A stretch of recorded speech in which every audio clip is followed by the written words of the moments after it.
From the Newstalk ZB newsroom, this is Newsfix. In this update, one person's been taken to hospital in a moderate condition after a car crashed into a house in New Plymouth, Maryland. Emergency services responded to the crash on Riversdale Drive about 9:15, where the car's buried in the house. Urban search and rescue was subsequently requested because of difficulty accessing the occupants. Photos from the scene suggest the car drove through a fence into the corner of a home, causing extensive damage to the exterior.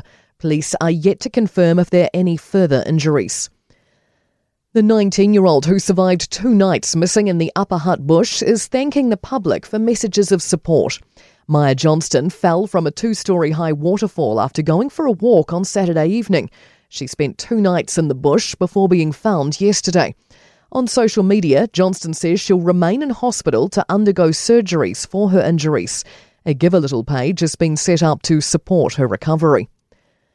Police are remaining confident in their road patrolling methods as New Zealand enters another holiday road toll period.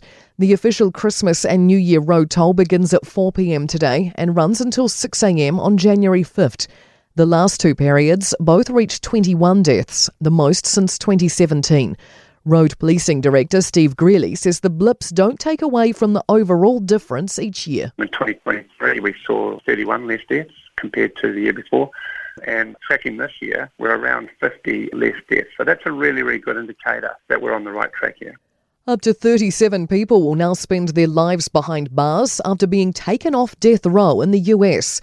Joe Biden's commuted the sentences of 37 out of 40 federal inmates and converted them to life in prison without parole. The 3 remaining on death row include the Boston Marathon bomber and 2 mass shooters. CNN's Kayla Tualshi says Biden was a supporter for the death penalty earlier in his career. The party has moved in a direction where they have wanted to suggest more sympathy for some of these individuals who they believe have been wrongly incarcerated. That's news. I'm Scarlett Switanovich.